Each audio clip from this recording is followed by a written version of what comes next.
음, 너무 반갑습니다. 제가 강남 향림 교우님들을 여기저기서 뵀던 것 같아서 이렇게 낯익은 얼굴들도 보이고 그래서 정말 설레는 마음으로 준비를 하고 있었는데 좀 늦잠을 자서 오늘 늦게 오는 바람에 살짝 죄송했습니다. 대림 절기는 예수님을 기다리는 시간입니다. 근데 우리가 아기 예수님이 예전에 오셨었지만 이제 예수님이 다시 오실 거잖아요. 그래서 재림을 준비하는 기간이기도 합니다. 하나님의 나라가 다시 새 왕국이 올 것을 도래하는 것을 기다리는 기간이기도 하고요. 다시 뵐 예수님을 생각하면서 마태복음 안에서 씨름한 결과를 가지고 오늘 하늘 뜻 펴기를 해보고자 합니다. 많은 분들이 성경을 읽어야겠다 그러고선 신약 성경을 딱 펼쳐서 읽기 시작할 때 마태복음 1장을 대하면서 살짝 좌절을 하십니다. 누가 누구를 낳고 누가 누구를 낳았다는 긴 족보에는 아무 의미도 담겨 있지 않을 듯해서 말이죠. 그러나 이렇게 시작하는 마태복음에 담긴 비밀들을 알기 시작하면 이 복음서는 어느 복음서보다도 흥미진진해집니다. 이 족보는 로마 제국의 식민지가 되어 있는 이스라엘에서 예수님을 아브라함의 자손으로 다윗의 왕의 자손으로 이어보는 왕족의 족보입니다. 분명 왕의 족보인데 지극히 자세 안 나오는 소위 아랫 것들이 등장합니다. 시아버지를 속여 그의 아들을 낳은 다말, 창녀였던 라합, 이방인 룻, 다윗 왕과 바람을 핀 여인 바세바, 그리고 처녀로 애를 베어 돌 맞아 죽어야 할 죄를 지은 마리아 등 왕의 족보에 들어가면 안 될, 지워져야만 했을 여인들이 마치 이 족보의 하이라이트인 양 등장합니다. 왕족이되 깨끗하지 못한 핏줄을 가진 부끄러워해야 할 여인들의 피가 섞인 왕족으로 오신 예수님의 하늘나라는 세상 나라들과는 달라도 너무 다르다고 마태복음이 소개하며 이야기를 시작합니다. 그렇게 예수님이 몰고 오시는 하나님 나라, 그 왕국이 펼쳐지기 시작합니다. 아닌 게 아니라 이 하늘나라의 왕이신 예수님이 태어나시면서 이 세상의 왕궁이 공황에 빠집니다. 아주 먼 나라에서 동방박사라 불리는 지식인들이 헤롯의 궁전에 나타납니다. 그리고 새로 나신 이스라엘의 왕을 찾습니다. 사실 개무시하고 지나갈 수 있는 일이었을 것입니다. 말도 잘 통하지 않는 외국인들이 와서 새로 태어난 왕자를 찾는다고 한들 웃기고 있네 하고 넘어갈 수도 있는 일입니다. 그러나 워낙 이스라엘의 정통 왕이 아니라 로마 제국의 꼭두각시 왕으로 왕자에 앉아 있었던 속 좁고 불안했던 헤롯은 꿈자리를 불안하게 만들 악몽 같은 위협으로 이것을 받아들입니다. 이 외국인들이 말하는 이스라엘의 왕이라는 자는 어디서 태어날 수 있는가? 싹수를 잘라버려야 나와 내 아들들의 왕궁이 안전할 것이라는 판단에 헤롯 왕은 그 나라의 지식인들을 동원해서 구약 성서의 예언서들을 샅샅이 조사해 베들레헴이라는 곳을 지목합니다. 동방 박사들은 자신들의 나라로 돌아간 후 예수님의 가족은 이집트로 정치 망명을 해야 했고요. 헤롯은 베들레헴의 2살 아래의 사내 아이들을 모두 죽여버립니다. 즉 역적의 씨를 말리는 작업을 합니다. 헤롯에게 이렇듯 예수님이 태어난다는 사실은 자신의 권력과 왕국을 위협하는 매우 정치적인 사건이었고, 이렇게 하여 세상의 왕국과 예수님이 몰고 오시는 하늘나라가 대립하기 시작합니다. 그 무렵 세례 요한이 나타나 유대 광야에서 선포하여 말하기를 회개하여라, 하늘나라가 가까이 왔다라고 합니다. 세례 요한은 기존 종교 체제에 대한 저항 세력이었습니다. 율리우스 시저에게 잘 보여서 유대 땅에 대한 접근권을 얻은 아버지의 권세를 물려받아 주전 37년에 마카비 형제들이 이루어 놓았던 헤스모니아 왕국을 정복한 헤롯은 유다를 로마 제국의 충실한 식민국으로 키워 나갔습니다. 에돔 사람과 유대인의 사이에서 태어난 아버지 밑에서 유대인으로 교육을 받으며 자란 헤롯은 유대인들에게도 잘 보여야 그 지역을 효과적으로 통치할 수 있다고 판단합니다. 그래서 그는 자신의 왕권을 과시하는 수단으로 예루살렘 성전을 화려하게 보수합니다. 이 과정에서 율법에 따라 1000명의 제사장들, 즉 레위인들을 고용해서 성전 공사를 감당하도록 합니다. 이렇게 해서 만들어진 헤롯의 성전은 로마 제국 아래에서 친로마 세력 유대교의 거점이 되고 헤롯이 뽑아낸 제사장들, 소위 사독 제사장의 후예라고 하는 사두개파 사람들과 기타 다른 계통의 후예라고 하는 제사장들이 성전을 중심으로 활동하고 있었습니다. 성전의 대제사장은 어떤 때는 사두개파에서 어떤 때는 바리새파에서 또 혹은 두 파가 아닌 사람들 중에서 뽑히곤 했다고 합니다. 로마 제국의 통치하에서 어마어마한 세금을 뜯기고 폭력을 당하며 언제 어디로 끌려갈지 모르는 하루살이 같은 인생을 살고 있던 식민지 백성이었던 이 유대인들의 입장에서 보면 이들은 자신들을 괴롭히는 악의 근원과 결탁하여 돈과 권력을 쥐고 하나님에 대해 권위적인 목소리를 내던 사람들이었습니다. 이런 종교 체제에 저항하여 예루살렘이라는 도성에서가 아니라 광야에서, 성전에서가 아니라 강가에서 하늘나라를 외치던 세례자 요한은 기존 종교를 비판하는 새로운 목소리였습니다. 그 목소리에 반응해서 많은 사람들이 요한에게 다가옵니다. 오랜 전통을 명목으로 정치권에 고개 숙인 종교인들의 위세에 질려버린 민중이, 폭력과 거짓에 지친 이들이, 가난하고 아픈 이들이 무리지어서 그에게 나아옵니다. 그런데요, 이 무리에 묻어서 몇 명의 바리새파인들과 사두개인들이 세례 요한에게 나아왔습니다. 저는 오늘 이들에게 눈을 돌려보려고 합니다. 그들이 저랑 너무 닮아서 자꾸 그들에게 눈이 갑니다. 이 바리새파인들과 사두개인들이 세례 요한에게 나와서 세례를 받겠다고 하는 것은 많은 용기를 필요로 하는 일이었습니다. 현재 자신들이 가진 정치적, 경제적, 도덕적 힘의 근간이 되는 제국에 맞서는 다른 왕국이 도래하고 있다는 세례 요한의 메시지에 수긍한다는 것은 자신이 속한 그룹에 대한 비판이자 배반이었습니다. 그에 그치지 않고 성전을 떠나서 도심을 떠나 광야로 몇 시간 걸려서 발걸음을 옮겼다는 것은 그 비판을 실천으로 옮기는 능동적이고 결단력 있는 행동이었습니다. 그들의 움직임이 소문에 퍼지면 자기 공동체로 돌아갔을 때 어떻게 욕을 먹고 혹은 그 공동체에 살아남아 있을지 모르는 위험 부담이 큰 과감한 행동이었을 것입니다. 신학이라는 학문에 발을 들여놓고 제가 끊임없이 해오던 작업, 즉 기독교 신앙의 모든 전제들을 들어 엎어놓고 돈 앞에 타락하는 교회를 비판하고 그 뒤에 작동하는 제국을 비판하고 그 비판에 걸맞게 사회 정의를 이루기 위해 무엇을 해보려고 고민하고 노력해온 저의 신학 여정이 그들의 발걸음과 너무도 닮아서 그들에게 눈이 갑니다. 그리고 감히 강남향인 교우 여러분도 여기에 끌어들여 봅니다. 그들은 혹시 여러분과도 닮아있지 않은지요? 이런 생각을 하고 나니 세례 요한이 독설같이 내뿜는 말에 상처를 받습니다. 이렇게 나온 이들에게, 즉 어찌 보면 자신의 권력 기반을 버리고 그와 연대하러 나온 이들에게 세례 요한은 독사의 자식들아, 누가 너희에게 닥쳐올 징벌을 피하라고 알려주더냐라고 소리를 지릅니다.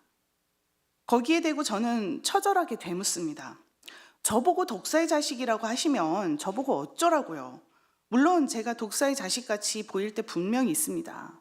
그러나 이렇게 어렵게 나왔는데 독사의 자식이라고 하시면 어쩌라고요. 그래서 오늘 제가 던지는 질문은 이렇습니다. 독사의 자식에게도 구원이 있는가라고 말이죠. 사실 이 질문은 제가 아주 오랫동안 고민하고 있는 신학적 질문과 직결되어 있습니다. 저는 믿지 않는 부모님 사이에서 성장했고 단지 동네 아이들이 모두 교회 다니니 너도 나가서 왕따 당하지 말라는 어머니의 단순한 제안으로 국민학교 1학년 때부터 교회를 다니기 시작했습니다. 여러분 국민학교가 뭔지 아시죠? 목사님 아시나? 국민학교 때는 재미로 교회를 다녔지만 중학생 이후에는 믿음이라는 문제를 가지고 열심히 씨름했던 것 같습니다. 수련회에 가면 다른 아이들은 은혜를 받고 울고불고 기도를 하는데 저는 아무 느낌도 오지 않아서 왜 나는 복음에서 소외시키시냐고 따지고 애걸복걸하는 기도를 했었습니다. 그러다 보니까 질문이 되게 많았는데요. 제가 교회 어른들을 찾아다니며 수많은 질문들을 던지면 믿음이 부족해서 그렇다는 답이 돌아오곤 했습니다. 문제는 구원이라는 것이 믿음에 달려있다는 것인데 그 문제를 어느 날 주일학교 선생님께서 제가 하도 고민을 하니까 입으로 시인하는 것이 믿음이라는 명제를 저한테 얘기를 해주셨어요. 그래서 오케이 대충 이렇게 담아놓고 그러고선 지내기로 했었습니다. 더불어 자신의 부족함을 깨닫고 모든 것이 하나님께 하신다는 것을 믿으라는 말씀을 자주 들었었습니다. 그것도 제게는 굉장히 상당히 큰 문제로 다가왔습니다. 제가 열심히 노력해서 이룬 것들을 하나님께서 하셨다고 고백하라는 요구가 어떤 때는 내키지 않았고요. 어떤 때는 할 수 있었어요. 그렇지만 하나님을 위해서 거짓말을 하는 것 같다는 생각이 들 때도 있었습니다. 그리고 뭐 하나님이 그렇게 속이 좁으신가 이까짓 거 해놓고선 그거 꼭 하나님이 했다고 그걸 꼭 그 크레딧을 가져가셔야 되는가 뭐 이런 생각도 아주 당돌하게 하곤 했었습니다. 그러면 이제 전도사님들하고 저희 목사님들이 네가 믿음이 없고 교만하다고 하셨고 저는 제가 진짜 믿음이 없고 교만한가를 놓고 매우 깊이 고민하면서 살아왔습니다. 그러다가 성경을 읽는 방법들이 좀 더 세련되어지고 다시 마태복음을 읽고 예전에 눈에 들어오지 않았던 것들을 발견하기 시작했습니다. 마태에게는 하늘나라에 들어가는 기준이 이신칭의가 아니었던 것이죠. 마태복음에서는 가장 낮은 자들을 위해서, 가장 마음이 아픈 자들을 위해서, 가장 가난한 자들을 위해서 하늘나라가 존재합니다. 그리고 너무도 자주 예수님이 말씀하십니다. 첫째가 꼴찌가 되고 꼴찌가 첫째가 될 것이고 가장 낮은 자가 가장 높아지고 가장 높은 자가 가장 낮아질 것이라고. 저는 부자로 크지도 않았지만 그렇다고 가난하게 크지도 않았습니다. 공부도 꽤 잘했기 때문에 꼴찌보다는 첫째에 가까웠고 유학도 다녀올 수 있었고 이화여자대학교에서 교표연을 잡았으니 함께 공부한 많은 학자들과 비교하면 갑의 자리에 앉아 있습니다. 제가 선 자리에서 마태복음을 읽으면 다시 천국이 멀어집니다. 그래서 만약 제가 천국에 간다면 그곳의 패러다임 안에서는 가장 낮은 바닥에 자리 깔고 앉아 있어야 할 거라고 저는 늘 마음의 준비를 하고 있습니다. 이 질문은 제게 낮은 곳에 대한 관심을 가지게 했습니다. 주님이 낮은 곳을 찾아오셨으니 나도 적어도 그곳에서 기웃거리면서 할 일을 찾아야겠다고 말이지요. 인생을 살면서 가끔은 주님, 이 정도면 저도 바닥을 치고 있지 않냐고 물을 만할 때도 있었지만 제가 가지고 있는 자원이 많은 것 같아요. 그럴 때 다른 사람들보다 빨리 박차고 일어날 수 있었던 것 같습니다. 그러면 다시 낮은 곳이 어딘가, 뭐라도 내가 할 수 있는 역할이 있을까 기웃거립니다. 그러다가 찾은 일들이 결국 높은 곳을 분석하고 비판하고 저항하는 일이었지 않 싶습니다. 그러고 보면 세례 요한이 하는 말이 딱 맞지 않습니까? 독사의 자식아, 누가 너에게 다가올 징벌을 피하라고 일러주더냐. 가슴이 찔끔합니다. 그러면서도 속상하고 억울합니다. 그래도 노력하고 있는 것도 좀 봐주시면 안 되냐고 대들고 싶습니다. 그가 아브라함의 자손을 논하고 도끼에 찍혀 불에 던져질 것을 논하며 그에게 다가온 바리새인들과 사두개인들을 처참할 정도로 비판할 때 제 자신이 너무 아파 요한의 눈을 피해 도망갑니다. 그리고 다음 말씀들을 쫓아서 예수님을 따라가 봅니다. 그리고 그분이 펼친 사역을 바라봅니다. 성전을 중심으로 한 사역은 사람들을 성전으로 오라고 합니다. 아무리 멀리 살아도 성전으로 가야 합니다. 요한의 사역은 사람들 보고 요단강으로 오기를 요구합니다.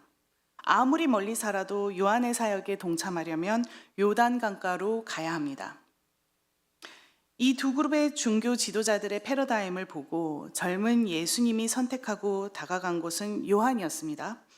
요한에게 다가가 요한의 세례를 받으십니다. 세례를 받고 물로 올라오신 예수님은 하나님의 사랑하는 아들이라는 즉 앞으로 나름의 지도자가 되어 살아가야 한다는 부르심을 확인합니다. 그리고 광야로 가셔서 어떤 지도자가 되어야 할지 깊이 고민하시고 사탄의 시험을 받으시고 나아오십니다. 그 과정에서 예수님은 성전에 있는 이들과 세례 요한과 완전히 다른 사역 방식을 선택하십니다. 어디로 오라고 하는 대신 예수님은 자신을 필요로 하는 이들을 직접 찾아가 만나시기로 하십니다. 이렇게 찾아가 만나는 사역에서 예수님은 아프고 낮은 자들도 많이 만나셨지만 그가 요한을 선택하면서 부정하고 비판한 성전 사람들, 즉 사두개인들과 바리새인들도 자주 만나십니다. 잠시 저와 함께 생각해 보십시오. 세례 요한을 독사를 듣고 그에게 나아갔던 사두개인들과 바리새파인들이 세례를 받았을까요? 못 받았을까요? 연대하자고 나아온 이들에게 그렇게 악랄하게 굴면 굴욕적이어서 화가 나서 아니면 너무 멋쩍어서 세례 받을 수 있었을까요? 저는 아마 그냥 그들이 돌아가지 않았을까 싶습니다. 세례를 받았다면 뭐라도 몇 자 성경에 남겨지지 않았을까 싶습니다. 지금껏 여러 비영리 사회단체에서 소외된 자들을 위해 일하는 곳에서 사역을 해본 입장에서 보면 요한은 이때 정말 바보입니다. 돈줄과 연줄을 대준다는데 잡아야죠. 정말 돈들이 없더라고요. 연대해야죠. 그리고 나서 작전을 짜서 뭔가 해봐야죠. 그들이 어떻게 도움이 될 수 있을지도 모르는데 말이죠. 도움의 손길 하나하나가 아쉬운데 적의 진영에서 내게 붙겠다고 결심하고 다가오면 뭐라도 해봐야죠. 그런 생각을 하면 요한과 다른 선택을 하신 예수님은 이 부분에서 어떤 선택을 하시는지 궁금해서 마태복음을 정말 탈탈탈탈 털면서 읽어봤습니다. 예수님의 사역에서 성전과 연관된 여러 종교인들이 자주 등장하지만 주로 예수님의 이야기에서 가장 자주 등장하는 이들은 바리새인입니다. 사두개인들은 주로 성전에서 일어나는 일들을 관할하는 역할을 했다면 바리새파 사람들은 성경을 해석하고 가르치는 일을 하고 있었으니 어쩌면 예수님이 하시는 사역과 가장 유사한 사역을 하고 있는 경쟁 상대이지 않았나 싶습니다. 기본적으로 예수님은 그들을 향한 존중감을 갖고 계셨습니다. 예수님이 첫 번째 설교인 산상수훈에서 유대인들이 가지고 있었던 율법을 재해석하시는 작업을 하시는데요. 그 가운데 해주시는 말씀 중 5장에 다음과 같은 말씀이 나옵니다. 내가 너희에게 말한다. 너희의 의가 율법학자와 바리새파 사람들의 의보다 낫지 않으면 너희는 하늘나라에 들어가지 못한다. 예수님의 공생의 마지막에 예루살렘에 입성하신 후에 벌어지는 이야기들이 펼쳐질 때 23장에서는 율법학자들과 바리새파 사람들인 모세의 자리에 앉아 있는 사람들이므로 그들이 너희에게 말하는 것은 무엇이든지 행하고 지켜라. 그러나 그들의 행실을 따르지 말라고 하십니다. 바로 그 뒤를 이어 예수님이 그들의 행실이 어떻게 악한지를 칼같이 비판하십니다. 사실 그렇게 그들의 행실을 비판하실 때는 세례 요한이 썼던 독사의 자식이라는 독설도 함께 사용하십니다. 5장과 23장 사이에서 예수님은 여러 번 바리새인들을 마주하십니다. 그들은 예수님이 사역하시는 자리에 따라다니며 예수님을 관찰하고 이래저래 질문을 던집니다. 귀신을 쫓는 것을 보고 예수님이 바알세불의 힘을 빌렸다고 비판합니다. 빵을 먹을 때 손을 씻지 않고 먹는 제자들을 눈여겨 보았다가 장로들의 전통을 따르지 않는다고 비판합니다. 예수님께 와서 표징을 달라고 요청도 해봅니다. 모세의 법을 따라 무엇이든지 이유만 있으면 남편이 아내를 버려도 되지 않겠냐고 도전적인 질문도 해봅니다. 급기야는 그 시대의 가장 정치적이고 모든 사람을 취약하게 만드는 질문을 가지고 옵니다. 황제에게 세금을 바치는 것이 옳습니까? 옳지 않습니까? 이들이 예수님께 도전장을 던지기 위해 던진 질문들은 그 시대가 가지고 있었던 사회 문제의 핵심을 자극하기에 지극히 지혜로운 대답을 요구했고, 그들의 좋은 질문 덕에 예수님은 그 당시 사회 문제들을 볼 수 있는 통쾌한 해안을 제공하실 기회를 얻습니다. 그들이 던진 세금에 관한 질문에 대해 예수님의 대답을 들은 바리새인들은 감탄을 하고 물러갑니다. 실제 예수님이 고난을 당하는 과정에서 그들은 더 이상 나타나지 않습니다. 그들이 한때 열받아서 예수님을 죽일 모의를 했을지언정 정작 예수님을 죽이는 무리는 이들이 아니라 대제사장들과 백성들의 장로들이었습니다. 예수님은 그들과 서로 비판하는 관계에 있었지만 그들에게 다시 돌아와 질문을 던질 수 있는 공간을 늘 허락하셨고, 그들도 그 공간에 와서 계속 부비적거리면서 예수님을 알아나갑니다. 진짜 재미있는 것은요, 그들이 마태복음에 다시 등장하는 순간인데요. 예수님이 돌아가시고 하루 지난 시점에 계속 예수님의 말씀을 듣고 관찰했던 바리새인들이 빌라도에게 몰려가서 예수님이 살아계셨을 때 사흘 뒤에 다시 살아날 것이라고 말했다고, 사흘이 되는 날에 제자들이 시체를 훔치고 예수가 부활했다고 할지도 모른다고 가서 일러 바쳤죠. 제3자의 목격자가 없을 수도 있는 예수님의 부활의 사건에 목격자를 갖다 놓게 되는 사건입니다. 그래서 거기에 경비를 하는 사람들이 붙거든요. 그래서 이들 덕분에 정말 중요한 역사적인 우연의 사건이 일어나는 것이죠. 이들을 관찰하는 제게는 예수님께서 이들을 세례 요한처럼 쳐내셨다는 느낌이 들지 않습니다. 오히려 그들이 제일 잘하는 것, 논쟁으로 그들과 맞붙어 주시고 그들이 계속 예수님과 만나게 해주셨다는 생각이 듭니다. 그들이 예수님의 제자가 되어 사도가 되지는 않았지만 무언가 기회를 얻지 않았나 싶습니다. 그들의 삶 속에서 예수님이 떠나갔고요. 그 후 30여 년이 지난 후 로마 제국은 헤롯가와 같은 그 지역 유지를 꼭두각시 왕으로 사용하는 제도를 폐지하고 직접 로마 행정부를 이스라엘에 두는 정책을 펼치면서 유대인들과 전쟁을 합니다. 그 결과 로마는 예루살렘 성전을 파괴합니다. 유태인의 모든 신앙과 종교 활동의 중심이었던 성전이 파괴되면서 유태인들은 자신들의 정체성과 신앙의 중심을 잃고 헤매게 됩니다. 성전의 일을 맡고 있던 제사장들과 사두개인들은 그들의 존재의 근간을 잃고 역사의 뒤안길로 사라져 버립니다. 그런데 말이죠.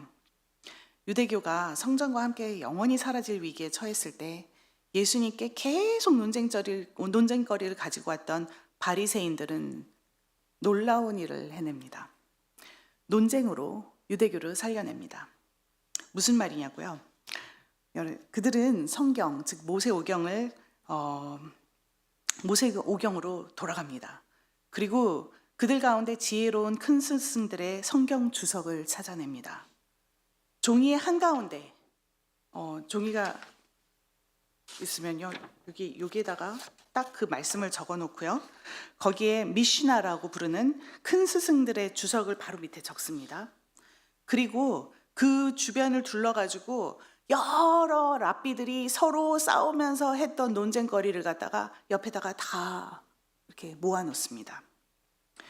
그래서 사실 그들은 이 문서에다가 자신들이 하고 있는 논쟁들을 담아냅니다.